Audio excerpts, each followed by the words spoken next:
Fantastic. Lovely to see everybody here today. And what a great pleasure it is to be in conversation with Andy Street, who has been a sort of leading light in many ways, conservative environmental policy, and obviously running the West Midlands Combined Authority. It's a really, really exciting, in many ways, canvas to look at policies around the environment. And you have some fantastic ambitions, Andy, when it comes to what you want to do for the region. I mean, whether that be the sort of declaring a climate emergency, net zero by 2041, and a very, very significant target of reducing carbon by 33%. And I just feel that so much of what we all need to do is around location. And you've got an extraordinary canvas with so many different diverse sort of nature of the West Midlands area. It's a really exciting time, and you've got great ambitions. So it's wonderful to be in conversation. Laura, thank you. I think I'm looking forward to it. It's an issue very close to my heart, as you probably know. And obviously we've talked at conferences before, so nice to be able to do this update, really. Yeah. I mean, so where did it start in many ways, your interest, passion, and sort of really driving change? Because it was before politics, wasn't it? I don't know if that's true. I think my personal views have been clear on this before I took up this role, but it was really clear to me that the biggest issue facing our planet is, of course, climate change. There's been so much more evidence of that in the last 12 months. So despite all the current political issues that there are, whether they be domestic or other international issues, I genuinely believe this is the defining issue. And I also believe, most importantly, there's an opportunity for us to demonstrate leadership on it, actually. There's so much you might describe it almost as greenwash around. I felt very strongly that we must demonstrate in our leadership of the West Midlands that we really could deliver environmental policies throughout everything else that we do. Yeah. But I mean, also, obviously, your experience in business as well, you know, drove a very strong sort of imperative. And looking at how the businesses in the West Midlands actually are embracing some of your agenda, are they being important supporters and drivers of change towards your agenda? It's interesting you mentioned my business background, because obviously, let's not assume everybody knows, I was the boss of John Lewis for nearly 10 years before I did this job. And I learned then very clearly, and, you know, our sister company was Waitrose, and so I observed them very closely as well. I learned actually that the consumer expected leading businesses to have a good record on, I call it the green agenda in the very widest sense of it, actually. And I think it's no different in politics, that the thinking John Lewis customer, the thinking voter, actually expect the same. So I came into this from a background of knowing that doing the right thing won through, and there was an expectation. If John Lewis didn't, by the way, the customer was very, very harsh on us. And so I was very clear, all the part of making John Lewis the most trusted brand in Britain. And that's what we were. We were voted by consumers the most trusted brand. Our record on environmental issues was all part of that. I mean, it's a very, very interesting parallel you're making, actually, about both trust, confidence, and coming through the doors of John Lewis and Waitrose is the same proposition that we have to make in terms of politics. Absolutely. And of course, the challenge was you couldn't do it by inertia. You actually still had to produce a profitable business delivering trading outcomes. So it was how you incorporated that in the rough and tumble of business that was really the challenge. And particularly if you think of something like a delivery fleet, or you think about sourcing products worldwide, all of those issues of product, all those issues of the origin of products were absolutely mission critical to us. No, absolutely. So looking and translating that onto what I would call the political doorstep, I mean, when you're explaining and sort of implementing your environmental strategies and policies, I mean, how is the doorstep responding, and How do they feel about, in Yeah. many ways, some of the changes that you're driving forward? Yeah. Well, it's, of course, the first thing to say on that is the trap in this is seeing environmental policies in one Yeah. silo all on their own.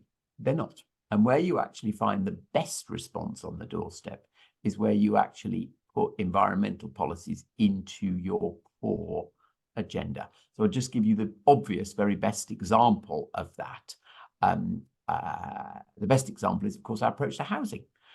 Very challenging for the environment. And let's just be clear, this region is the only region in the country achieving its housing targets. So we're not being soft, we're not being NIMBYs, but we are achieving, and that matters on the doorstep, particularly for young people. Where are they going to rent and buy? We're doing it. We've doubled the rate of house building in the West Midlands, but we have done it almost exclusively on brownfield sites.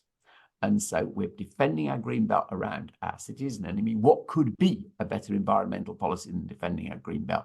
And of course, we've learned a lot about how dense cities are actually far better in terms of consumption of energy per person than sprawling cities. Public transport is focused if you redevelop the already existing urban areas. So there is a real sweet spot, and I can only say that there is overwhelming support in the West Midlands for that approach. So it's been a great example where we can embrace the right thing to do in terms of care for our environment, but achieve other objectives and win through politically. There are other examples, but that's probably the best that achieves all those things together. But I mean, in many ways, what you're talking about is really a systems thinking rather than these silos, whether it be housing. What you're talking about is housing, transport, and then amenities. So whether that be GPs, schools, etc. You're creating environments that can actually deliver on, as you rightly say, on housing and expectations.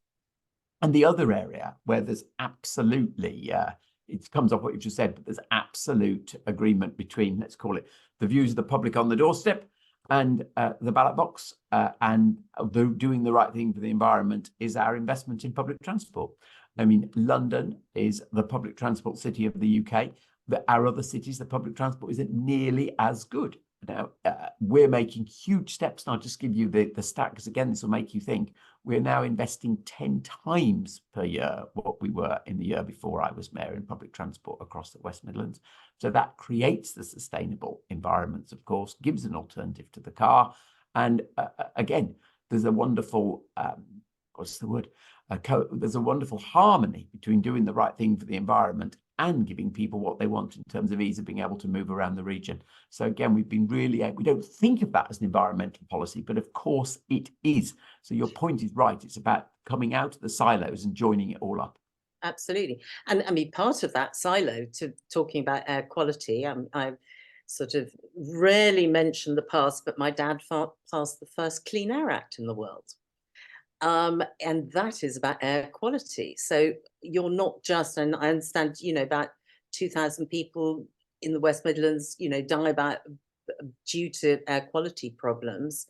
And you're actually delivering a health benefit as well as an environmental benefit, and also reducing costs. I mean, if you don't have to have a car and you've got that public transport, that gives you a lot more sort of economic freedom as well. Yeah. And of course, this is where I should be honest, because it's all rather utopian what I've said so far, as though it's easy to get this alliance of the outcomes. But actually, some tough decisions have to be made. And I'll tell you this story. We now have a clean air zone in central Birmingham, one of the few in the UK. It was imposed by a Labour city council, but on request from the Conservative government, to be absolutely clear. And I, as the regional mayor, don't run the clean air zone, but I was actually very supportive of it, even though there were some members of my party who said it was wrong. So it is just to this point that sometimes you have to take tough decisions and stand up and be counted. And it is now very clear that the clean air zone in central Birmingham has reduced particularly the nitrogen dioxide levels in central Birmingham through its imposition. So there is definitely a health benefit. So we have to do that. And then just on the other element of air quality, I'm very proud actually that what we've done on particulates is we've agreed a strategy, the region's strategy around that element of air quality, and we are now working with DEFRA, and we'll have a region-wide network of monitors.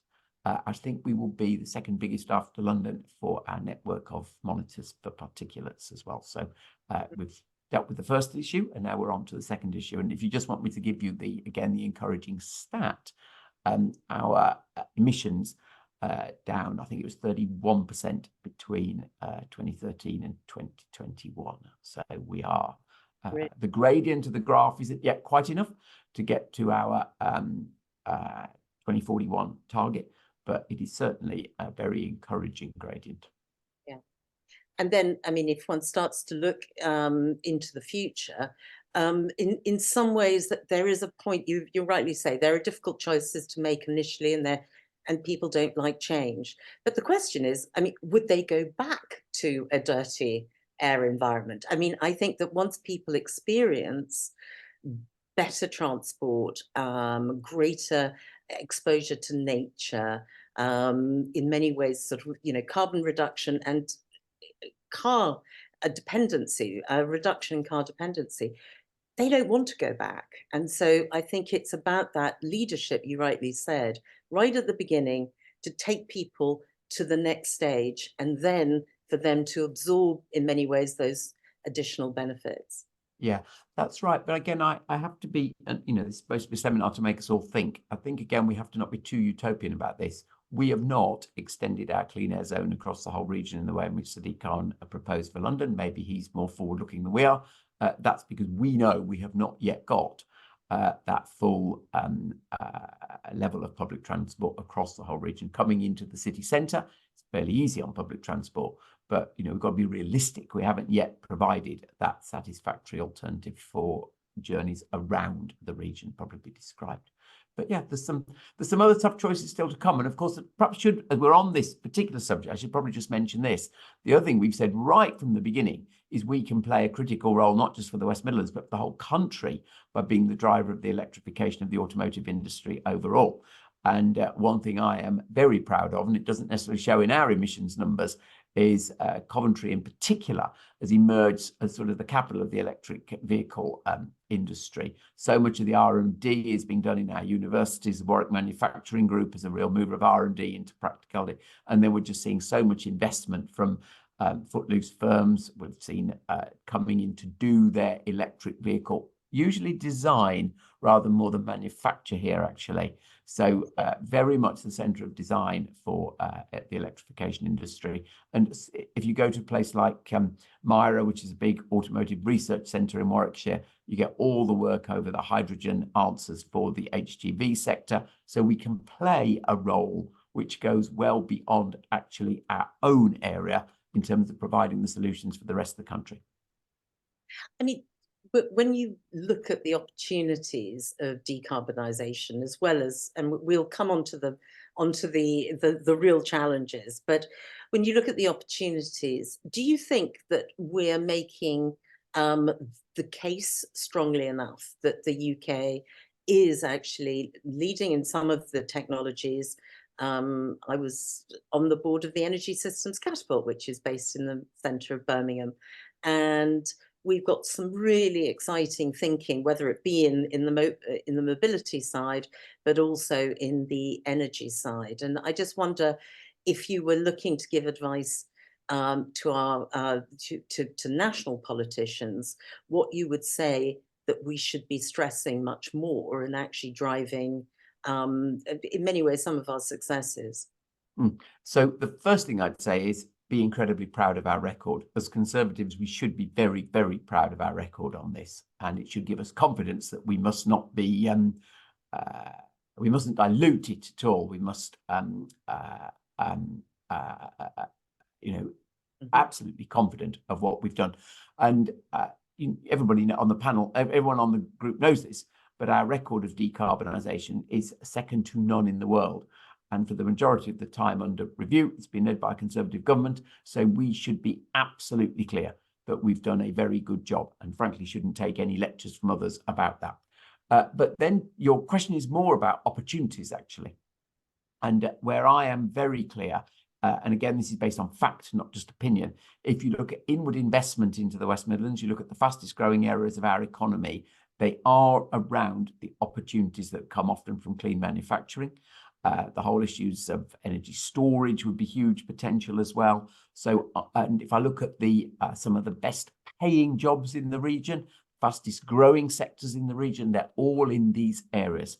So I see it as enormous economic opportunity. So if I could bang on the door of the Chancellor's office, whatever it is, a week before the budget, I would be saying, think really, really hard about how you further stimulate those sectors. Mm.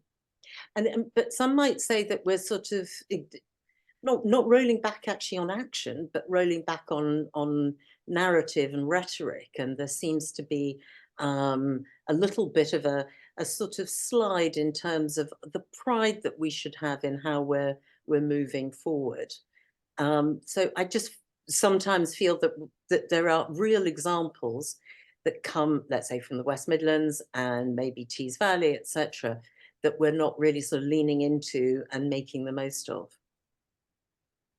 Well, the truth is we have rode back on one or two things, haven't we? We can't disguise this. So we rode back on the date for petrol and diesel vehicles to be, for new, basically sale of petrol and diesel vehicles to be outlawed.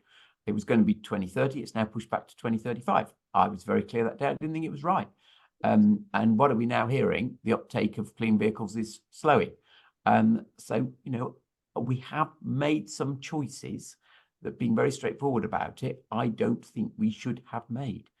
Nevertheless, we still have an exemplary record, and we still have a very clear target, and we have a lot of work that is being heavily promoted by government. All the carbon capture stuff, not very relevant here, but if you mention Teesside, for example, what's going on there is genuinely world leading in that.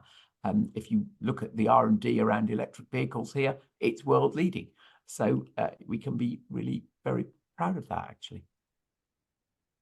We're getting some questions in as well around, particularly around local transport, and what do you think? And there are people who are sort of a little bit moaning that their area isn't getting quite the same level of passion and action that you're delivering in the West Midlands. What would local authorities in other parts of the country learn from your journey to really drive that public transport? I mean, obviously there's issues around funding, but there's issues around, in many ways, policies that can happen at a local level. Well, it is about choice and leadership here, ultimately. And 2019, I think it was, we declared our climate emergency along with most of the councils that make up the combined authority here. Remember, 3 Conservative councils, Solihull, Dudley, Walsall, 4 Labour councils, Wolverhampton, Sandwell, Birmingham and Coventry, but we came together, cross-party, really important point about how we try to do things here in that. And we declared our climate emergency. Anybody can do that. But then we had our 2041 net zero plan. And by the way, the reason we chose 2041, and we were criticised by some at the time, was that it was realistic. Those who've gone for 2030 clearly haven't got a clue how they're going to make it in that time. So you have to be realistic. But then you had to put action behind what was in that plan. And that has meant huge resources. So there are resource choices here. So I've already said in our public transport piece, which, like so many other areas, is about 1/3 of our emissions, we are literally investing hundreds of millions of pounds on reopening railway lines, extending our metro, giving bus priority lanes. But critically, you have to make some revenue choices as well. So if I told you that our bus patronage here was back to above pre-pandemic levels, we've basically protected the network, it is because we have put revenue cash on the table to subsidise the network. So I suppose what I'm saying is none of this comes without some really hard choices. And I'm very proud that my board, cross-party, has made those choices, is basically the point. Yeah. I mean, we have a question here from Harry Haslam who says exactly this. I mean, to what extent do green policies cost money? And to what extent can those be avoided through, in many ways, smart decisions? I may not be quite interpreting Harry's question as well as he might want, but the point I generally make is they do cost money. for us to make the transformation of our just take the transport system to achieve the brownfield redevelopment that's enabled us to protect our green belt. We have put hundreds of millions of pounds into subsidising the cleanup of brownfield sites, which have laid dormant for 30 years. But there's absolutely no question in my mind that is the thing to do to make a sustainable area.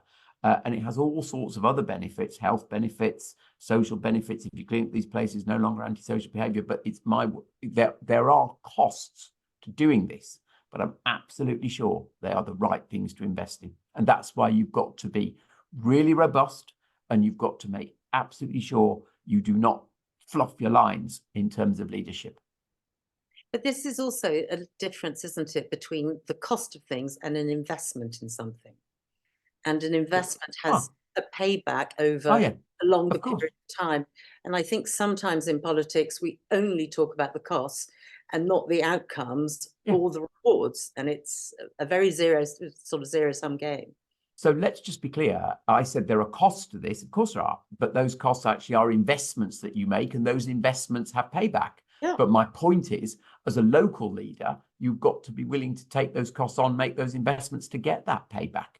And again, this might be a bit blunt, but we recently did a political magazine. It was actually just in one of our boroughs in Solihull, but we'll do it in others, I don't mind. And it basically said whatever's going on nationally over this watering down of any environmental commitments, we are not for turning in Solihull. And that was me and the leader of the council, and we will be staked out on the fact that we will lead this for the party. And so there are choices, and money has to follow the choices, is the simple point. Yeah, absolutely. I wonder whether when one starts to look at local authorities and combined authorities, I mean, you've got a lot more agency, and in some ways can bring together those different benefits across, I mean, so you're serving people who come into Birmingham, and they might come from, you know, sort of 20, 30 miles away. That sort of integrated budget and that integrated systems thinking must offer you quite a lot more agency. And I just wonder what you feel about, let's say, the rest of the country that doesn't necessarily benefit from combined authorities, from being able to deliver strategic and sort of comprehensive plans. It's a very, very interesting question, actually, Laura. Because when I try to sell the benefits of having a mayor and a combined authority, not everyone is sold on those, let's be honest. It's this ability to convene, bring people together at that larger scale, and actually affect change, strategic change that I usually talk about. We do not deliver council services. That is not the job of the combined authority. Coventry City Council, Wolverhampton City Council do that perfectly well. But we are able to convene around where we want to make change. And actually, often the change is actually delivered by our partners, because, you know, one thing I've learned in this job is actually the resources the public sector has to bring to play is tiny compared to what the private sector can bring. So if I look at what's changing our automotive industry, that's actually the private sector dwarfs anything we could put in. If I look what's actually getting the homes built in the West Midlands, the private sector does it. We might get a leverage for our small amount of money on our remediation schemes of about 14 to 1. But you can act as the catalyst and the convener. That's the unique thing. But having said that, you know, if you're still in a traditional county, and lots of people have chosen to continue to do that, they've got transport authorities that can make choices. They've got housing plans. So I don't think there's anything unique about our position in that, really. And so also one of the things that I'm finding very sort of strongly when you're talking to people, to the public, is the compelling issue around nature and biodiversity. And in some ways, sometimes we talk about sort of mitigation and adaptation to climate change in quite technocratic terms. What are you doing in the West Midlands to really sort of promote that nature and maybe potentially use it as an entry point for a wider discussion and a wider set of changes? Yeah, it's an interesting question, actually. And again, it flushes out that there are all sorts of elements to this whole WM 2041 piece. We've talked about housing, we've talked about transport, we've talked about the economy. Skills goes in with that, of course, but actually we haven't yet talked about retrofitting homes. That's the biggest challenge. We might come to that. But actually the whole nature and the greening is absolutely critical. So I think it would probably be fairest to say this, that we would do two things.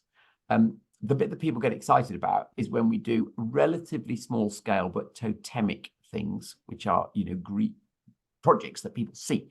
Perhaps one of the best examples of that would be our virtual forest, where we've already got the best canopy cover, as it's called, of any CA.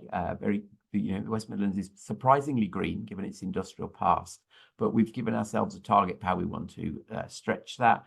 And we have this system they call our virtual forest, where anybody who plants a tree anywhere in the West Midlands puts it onto our website, and we're now at 600,000 new trees, which for an urban area is lovely. And that's really captured in people's imaginations. Then we have what we call our community green grants. So we've used some of the money we've secured from government, or even our Commonwealth Games legacy money, because we underspent there, to put it into funding pots that we then stimulate environmental projects, whether they be community gardens in deprived areas, whether they be cleaning up of parks that have fallen into disrepair, all sorts of things. So they are totemic things that demonstrate that we are subsidizing those things. But then what we've also tried to step in at the other end of it is being the more strategic partner. So we've been very proud of getting our status as responsible for the local nature recovery strategies, and then pieces are pinned in under that. And again, I can point to a number of schemes that would be part of that. So we've tried to do what I think, putting it extremely bluntly, to this network is good politics. In this area, people have to see practical delivery, projects that wouldn't have existed without you. But you've also tried to glue things together into an overall storytelling, really.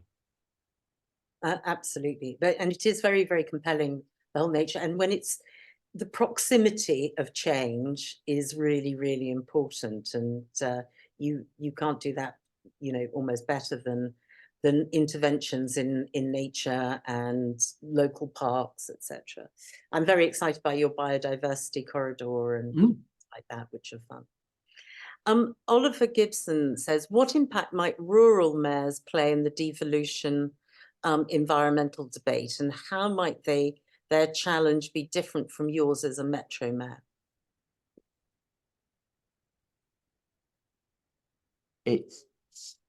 I actually don't know a lot about rural politics, and my apologies, Oliver, I don't. One thing I've learned in this job is concentrate on your own knitting, and this is, apart from London, the most urban place in the country. You'd be interested, actually, it's also the youngest place in the country and the most diverse place in the country. So very, very different in every sense to lots of rural places. But I think there's one huge similarity, which is employment issues. There will be incredible opportunities through embracing this agenda in terms of new employment opportunities. And so I, ask, and a rural mayor would be responsible for that. So I'd really say, think deeply, deeply about that. They won't be quite the same sectors as us. We've talked about automotive. That's not probably other areas, but there will be incredible opportunities in this area. But I think the big difference is a lot of our work is about regeneration and how that's done in a sensitive way. A lot of work in rural areas is, by their very nature, is more about conservation. So we are in terms of the landscape and land use, I think the issues are subtly but importantly different, actually. Yes, I mean, I would say that. I mean, I'm very much an urban person, so I wouldn't say I'm an expert on rural life. But there are also quite a lot of small towns that have got quite a lot of, brownfield sites or need that sort of regeneration. And again, also something I suppose much more complicated for rural areas, but is local transport. And transport is altogether more difficult than if you've got a big city centre that has huge patronage. It's much easier for us, I accept. Yeah, but I think there can be some creativity in that field as well. Yeah, you'll have exactly the same issues as us, and it's probably the biggest subject and the most difficult for us at the moment is emissions from home and the whole questions of home heating the efficiency of the housing stock.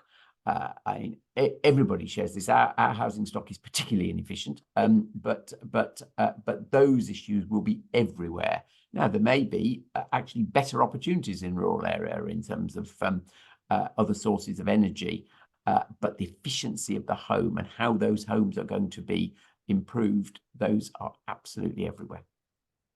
Okay, you have brought it up, Andy. So now I'm going to challenge you.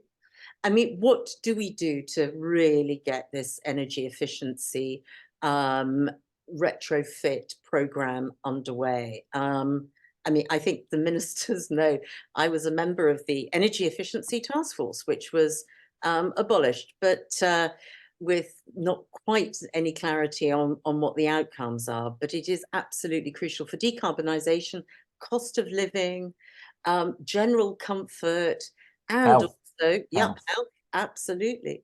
And when you start to look at the quality of housing that we have, retrofits can do a huge amount for those really poor quality. So, not looking for the silver bullet, but what would you propose? So the first thing I'd say, and this, you might think this is a dodge of the question, but I think it's very important we think about it, because again, this is about choices. You've got to stop the problem getting worse in terms of your new housing stock. If I told you in the last 5 years, Coventry has built 10% of its total housing stock, it'd make you think. You can't make, if you're not really addressing it in new stock, you're just going to make the problem worse and worse and worse. Fast growing city like that, you're bound to have that, that's bound to be the point. So actually, we haven't, again, just put our, talked about it. We have now got a new future home standard that we will be applying here for anything we put cash into. And it is more demanding than the government standard in terms of the energy efficiency. Now, there will be a whole thing about can we make it stick and all of those things. But absolutely clearly, we're going to try. And we've stretched beyond, and in lots of areas of house building, people have said to me, oh, you won't be able to do that, Andy, you're being too ambitious, but we've done it. So that's the first thing I would just call out. Let's actually make sure we're not making it worse. Now then, on existing stock, I said it before, I think this is the single biggest unanswered issue in WM 2041. It very clearly is. I told you the numbers for how the emissions were falling. It's not equal between all areas. So, but we have got some brilliant examples. Obviously, a lot of money comes from the government for the Social Housing Decarbonisation Fund, the decarb funds for some public sector buildings, and of course, for some pilots. So we have set up actually a centre of expertise in the Combined Authority to help our local authorities bid into these government funds to get maximum it's sort of expertise. Now, I know people say, well, that's all well and good, Andy. If you get more than your fair share, someone else gets less. But actually, and the real problem is actually the total amount of money. I'll just give you the numbers here so people will think, oh yeah.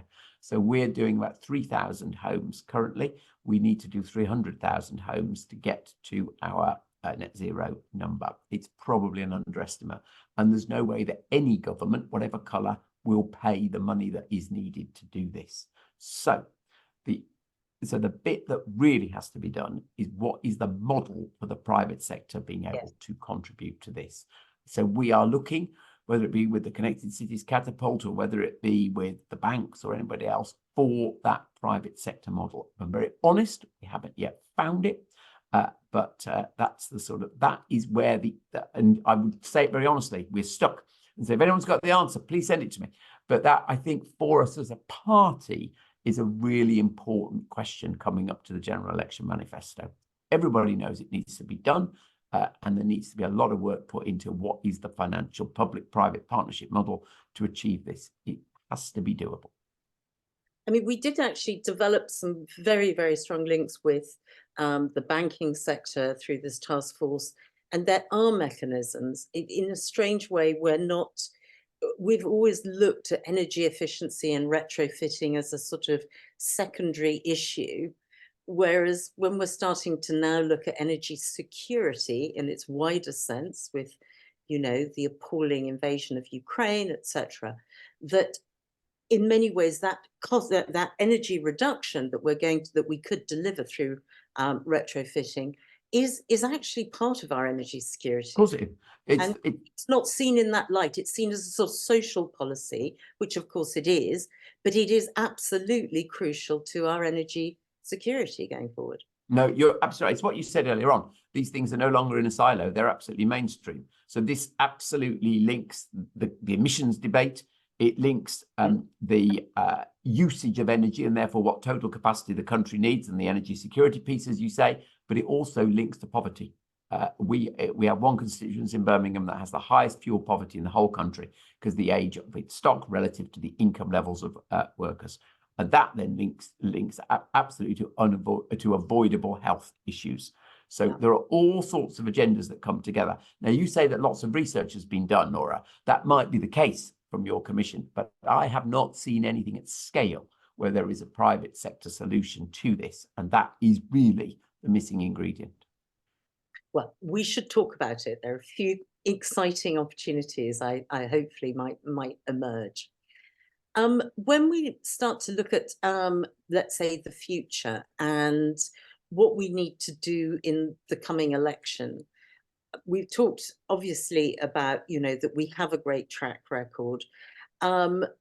Sometimes one gets a little bit concerned that one's talking about the track record rather than the future ambition. Yeah. And if you were sitting there writing the manifesto for the next election, what would you be saying should be our ambition going forward?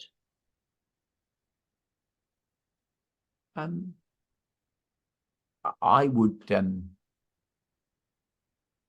think I've already said it actually.